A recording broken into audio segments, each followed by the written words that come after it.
देवाय नमः। ओम नमो बृहस्पतिवार भगवते व्रत कथा। प्राचीन समय की बात है। भारत में एक राजा राज्य करता था। वह बड़ा ही प्रतापी और दानी था। वह नित्य प्रतिदिन मंदिर में भगवत दर्शन करने जाता था। वह ब्राह्मण और गुरु की सेवा किया करता था। उसके द्वार से कोई भी याचक निराश होकर नहीं लौटता था। वह प्रत्येक गुरुवार को व्रत रखता और पूजन करता था।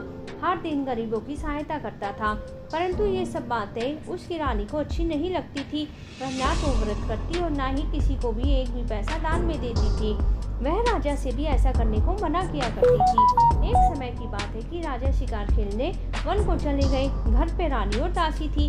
उसी समय गुरु बृहस्पति देव साधु का रूप धारण करके राजा के दरवाजे पे भिक्षा मांगने आए। साधु ने रानी से भिक्षा मांगी तो वह कहने लगी, ये साधु महाराज, मैं इस दान और पुण्य से तंग आ गई हूँ। इस कार्य के लिए तो मेरे पतिदेव ही बहुत है। आप कोई ऐसी कृपा कीजिए कि सारा धन नष्ट हो जाए और मैं आराम से रह सकूं। साधु रूपी बृहस्पति देव ने कहा, हे देवी, तुम तो बड़ी ही विचित्र हो। संतान और धन से कोई दुखी होता है क्या? इसको सभी चाहते हैं। पापी भी पुत्र और धन की इच्छा करता है। अगर तुम्हारे पास धन अधिक है तो भूखे मनुष्यों को भोजन कराओ, प्याऊ लगवाओ, ब्राह्मणों को दान दो, धर्मशालाएं बनवाओ, कुआं, तालाब, बावड़ी, बाग बगीचा आदि का निर्माण कराओ, निर्धनों की कुंवारी कन्याओं का विवाह कराओ और साथ ही यज्ञ आदि करो। इस प्रकार के कर्मों से आपके कुल का और आपका नाम परलोक में सार्थक होगा और तुम्हें भी स्वर्ग की प्राप्ति होगी। परंतु रानी साधु की इन बातों से खुश न हुई। उसने कहा कि हे साधु महाराज, मुझे ऐसे धन की कोई आवश्यकता नहीं जिसको मैं अन्य लोगों को दान देती फिरूं और जिसको रखने और संभालने में मेरा समय ही नष्ट हो जाए। साधु ने कहा, हे देवी, यदि तुम्हारी ऐसी ही इच्छा है, जैसा मैं कहता हूँ वैसा ही करना। बृहस्पतिवार के दिन घर आंगन को गोबर से लीपना, अपने केशों को पीली मिट्टी से धोना, केशों को धोते समय स्नान करना, राजा से कहना वह हजामत कराए, भोजन में मांस मदिरा खाना, कपड़े धोबी के यहाँ धुलने डालना। इस प्रकार 7 बृहस्पतिवार करने से तुम्हारा सब धन नष्ट हो जाएगा। यह कहकर साधु महाराज रूपी बृहस्पति देव अंतर्ध्यान हो गए और रानी ने साधु के कहे अनुसार 7 बृहस्पतिवार वैसा ही करने का विचार किया और साधु के बताए अनुसार कार्य करते हुए केवल 3 बृहस्पतिवार ही बीते थे कि उसकी समस्त धन संपत्ति नष्ट हो गई। भोजन के लिए दोनों समय परिवार तरसने लगा खाने के लिए और सांसारिक भोगों से दुखी रहने लगा। तब राजा रानी से कहने लगा, हे रानी, तुम यहाँ पर रहो, मैं दूसरे देश को जाता हूँ, क्योंकि यहाँ तो सभी मनुष्य मुझे जानते हैं, इसलिए मैं यहाँ पे कोई भी ऐसा काम धंधा नहीं कर सकता हूँ। अब मैं प्रदेश जा रहा हूँ, कोई ऐसा काम धंधा करूँगा, शायद हमारे भाग्य बदल जाए। ऐसा कह के राजा प्रदेश चला गया। वहाँ जंगल से लकड़ियाँ काट कर लाता, शहर में बेचता और इस तरह से जीवन व्यतीत करने लगा।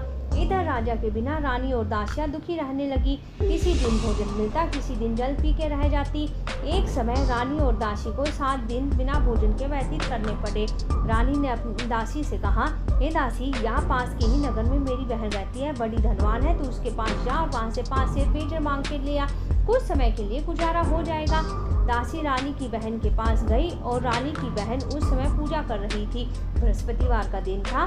दासी ने रानी की बहन से कहा, हे रानी, मुझे आपकी बहन ने भेजा है, मुझे 5 सेर पेंजर दे दो। दासी ने यह बात अनेक बार कही, परंतु रानी की बहन ने कोई उत्तर नहीं दिया, क्योंकि वह उस समय बृहस्पतिवार की कथा सुन रही थी। और जब दासी को रानी की बहन से कोई उत्तर नहीं मिला, वह दुखी हुई और क्रोध भी आया और लौट के रानी से बोली, हे रानी, तुम्हारी बहन बहुत ही घमंडी है, छोटे लोगों से बात नहीं करती है। मैंने जब उनसे कहा तो उसने कोई उत्तर नहीं दिया, मैं वापस चली आई। रानी बोली, हे दासी, इसमें उसका कोई दोष नहीं है। जब बुरे दिन आते हैं तब कोई सहारा नहीं देता है। अच्छे बुरे का पता तो विपत्ति में ही लगता है। जो ईश्वर की इच्छा होगी वही होगा। यह सब हमारे भाग्य का दोष है। इधर रानी की बहन ने सोचा, मेरी बहन की राशि आई थी, परंतु मैं उससे ना बोली, इससे वह बहुत दुखी हुई होगी। कथा सुन और विष्णु भगवान का पूजन समाप्त करके वह अपनी बहन के पास आई और कहने लगी, हे बहन, मैं बृहस्पतिवार का व्रत कर रही थी, तुम्हारी दासी हमारे घर गई थी। जब तक कथा होती है तब तक ना तो उठते हैं और ना ही बोलते हैं, इसलिए मैं ना बोली। कहो दासी क्यों गई थी? रानी बोली, बहन, हमारे घर अनाज नहीं था, वैसे तुमसे कोई भी बात भी नहीं है, इसी कारण मैंने दासी को तुम्हारे पास 5 सेर पेंजर देने के लिए भेजा था। रानी की बहन बोली, बहन देखो, बृहस्पति भगवान सबकी मनोकामना पूर्ण करते हैं, देखो शायद तुम्हारे घर में भी अनाज रखा हो। यह सुन के दासी घर के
केले की जड़ में विष्णु भगवान का पूजन किया। अब भोजन पीना कहाँ से आए? दोनों बड़ी ही दुखी हुई, परंतु उन्होंने व्रत किया था। इसी कारण बृहस्पति देव प्रसन्न थे और वे साधारण व्यक्ति के रूप में 2 थालों में सुंदर पीला भोजन लेकर आए। दासी को देखकर बोले, हे दासी, यह भोजन तुम्हारे और रानी के लिए है, तुम दोनों करना। दासी भोजन पाकर बड़ी प्रसन्न हुई। रानी से बोली, रानी जी भोजन कर लो। रानी को भोजन आने के बारे में कुछ नहीं पता था, इसलिए वह दासी से बोली, जा तू ही भोजन कर ले, क्योंकि तू तो व्यर्थ में हमारी ऐसी उड़ाती है। दासी बोली, एक व्यक्ति अभी भोजन देकर गया है। रानी कहने लगी, वह भोजन तेरे लिए देकर गया है, तू भी भोजन कर। दासी ने कहा, वह व्यक्ति हम दोनों के लिए 2 थालों में भोजन देकर गया है, इसलिए मैं और आप दोनों साथ साथ भोजन करेंगे। फिर दोनों ने गुरु भगवान को नमस्कार करके भोजन प्रारंभ किया। उसके बाद से वे प्रत्येक बृहस्पतिवार को गुरु भगवान का पूजन करने लगी। बृहस्पति भगवान की पूजा से उनके पास धन हो गया। फिर रानी पहले की तरह आलस्य करने लगी। तब दासी बोली, देखो रानी, तुम पहले भी इसी प्रकार से आलस्य करती थी, तुम्हें धन रखने में कष्ट होता था, किसान सब नष्ट हो गया। अब गुरु भगवान की कृपा से धन मिला है और फिर तुम्हें आलस्य होता है। बड़ी मुश्किलों के बाद हमने यह कर पाया है, इसलिए हम दान पुण्य करना चाहिए। तुम भूखे मनुष्यों को भोजन कराओ, प्यास बुझाओ, ब्राह्मणों को दान दो, कुआं, तालाब, बावड़ी आदि का निर्माण कराओ, मंदिर, पाठशाला बनाकर दान दो, तुम्हारी कन्या का विवाह कराओ, धन को शुभकामनाएं खर्च करो, जिससे तुम्हारे कुल का यश बढ़े और स्वर्ग की प्राप्ति हो, पितृ प्रसन्न हो। दासी की बात सुनकर रानी ने इस प्रकार के कर्म करना आरंभ कर दिए, जिससे उनका यश काफी फैलने लगा। एक दिन रानी और दासी आपस में विचार करने लगी कि ना जाने राजा किस दशा में होंगे और उनकी कोई भी खोज खबर नहीं है। गुरु भगवान से उन्होंने प्रार्थना की और भगवान ने रात्रि में ही राजा को सौगंध में कहा, हे राजा उठ, तेरी रानी तुझको याद करती है, अपने देश को लौट जा। राजा प्रातः काल उठ के जंगल से लकड़ियां काट कर लाने के लिए जंगल की ओर चला और जंगल से गुजरते सोचने लगा कि रानी की गति से कितने दिन है। राजपाट छोड़ के उसे जंगल में आके रहना पड़ा है। जंगल से लकड़ियां काट कर उन्हें बेच कर गुजार करना पड़ा है।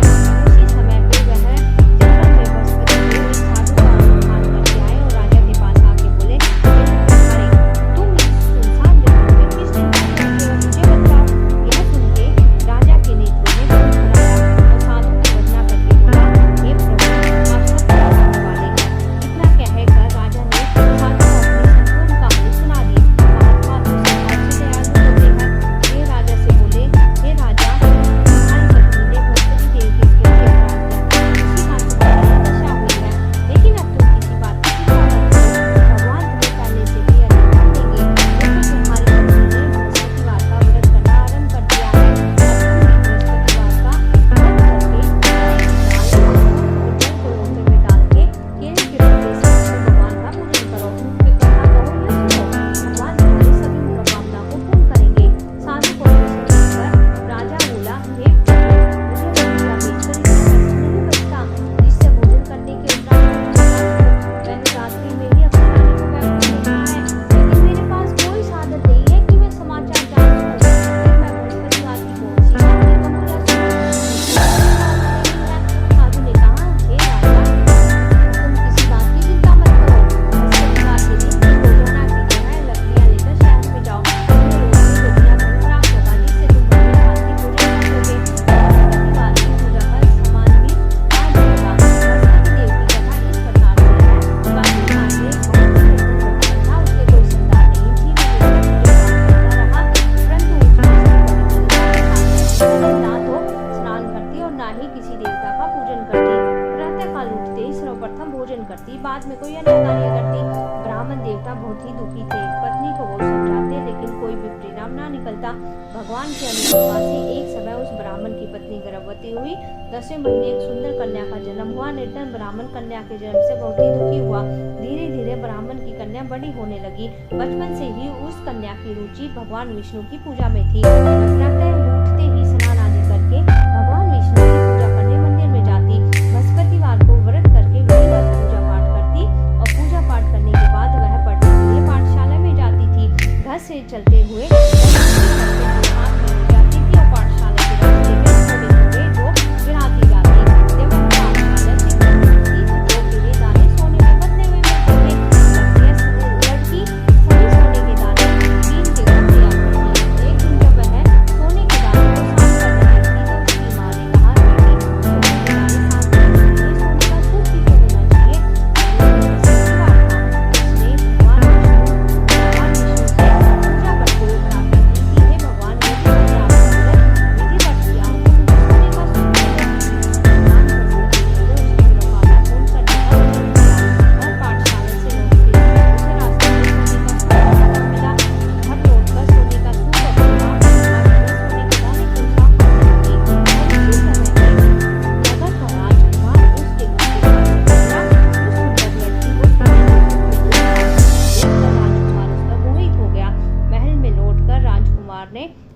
से उस लड़की से विवाह की इच्छा प्रकट की और राजा ने ब्राह्मण को महल में बुला के राजकुमार से उसकी लड़की के विवाह की बात कही। ब्राह्मण तैयार हो गया। धूमधाम से उस लड़की का विवाह राजकुमार से हो गया। दुल्हन बन के ब्राह्मण की लड़की महल में चली गई। लड़की के चले जाने के बाद ब्राह्मण फिर से निर्धन हो गया। उसे कई कई दिन तक भोजन नहीं मिलता था। बहुत दुखी होकर ब्राह्मण उस दिन अपनी लड़की के पास गया। अपने पिता से निर्धनता का समाचार सुन के उसने बहुत सारा धन दे के पिता को विदा किया। उस धन से ब्राह्मण के कुछ दिन तो आराम से गुजर गए, लेकिन जल्दी ही फिर से भूखे मरने की हालत हो गई। ब्राह्मण अपनी लड़की से धन लेने के लिए फिर महल में पहुंचा। लड़की ने पिता की बुरी हालत देख के कहा, पिताजी आखिर आप कब तक मुझसे धन लेकर जीवन यापन करेंगे? आप कोई ऐसा उपाय क्यों नहीं करते जिससे आपका भी घर धन संपत्ति से भर जाए? ब्राह्मण ने कहा, मैंने तेरी माँ को बहुत समझा लिया, पर उनकी समझ में कुछ नहीं आता है। उसका फुरहड़पन नष्ट हो तो घर की निर्धनता भी दूर हो जाए। तब कुछ सोचकर लड़की ने पिता से कहा, पिताजी आप कुछ दिन के लिए माँ को मेरे पास छोड़ जाओ। तब कुछ सोचकर ब्राह्मण पत्नी को लड़की के पास महल में छोड़ आया और लड़की ने अपनी माँ से कहा, माँ तुम कल प्रातःकाल स्नान आदि करके भगवान विष्णु की पूजा अवश्य करना। पूजा करने से तुम्हारी निर्धनता अवश्य ही दूर हो जाएगी। लेकिन उसकी माँ ने उसकी एक भी बात ना मानी। तब क्रोधित होकर लड़की ने अपनी माँ को एक कक्ष में बंद कर दिया। सूर्योदय के समय माँ को उठाकर जबरदस्ती स्नान कराया, फिर मंदिर में ले जाकर भगवान बृहस्पति देव की पूजा कराई। कुछ दिनों तक ऐसा करने से माँ की बुद्धि में परिवर्तन हुआ और वह स्वयं बृहस्पतिवार का व्रत करने लगी। उसके व्रत करने से ब्राह्मण के घर में भगवान विष्णु की अनुकंपा से धन की वर्षा होने लगी। दोनों पति पत्नी धन संपत्ति पाकर आनंद पूर्वक जीवन यापन करते हुए विष्णु धाम को चले गए। लकड़हारा बने राजा ने उस साधु से भगवान बृहस्पति देव की यह कथा सुन के बृहस्पतिवार का व्रत करके भगवान विष्णु की पूजा की। उस दिन से उसके सभी कलेश दूर हो गए। लेकिन अगले बृहस्पतिवार को कामकाज में अधिक व्यस्त होने के कारण उसने भगवान बृहस्पति देव का व्रत नहीं किया। भगवान बृहस्पति देव लकड़हारे से क्रोधित हो गए, उसे भूल की सजा दी। उस दिन नगर के राजा ने घोषणा की कि प्रत्येक नागरिक मेरे महल में भोजन करने आए। जो नहीं आएगा उसे अपराधी मान के भारी दंड दिया जाएगा। लकड़हारा बने राजा ने उस नगर के राजा की घोषणा तो सुनी, लेकिन जंगल से लकड़ी काट के लाने और उनको बेचने में देर हो जाने के कारण वह समय पे भोजन नहीं कर सका।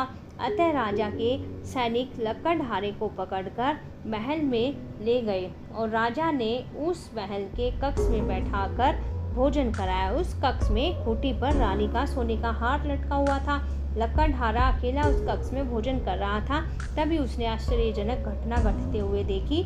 देखते ही देखते वह खूंटी हार को निगल गई। थोड़ी देर के बाद राजा ने हार को गायब देखा।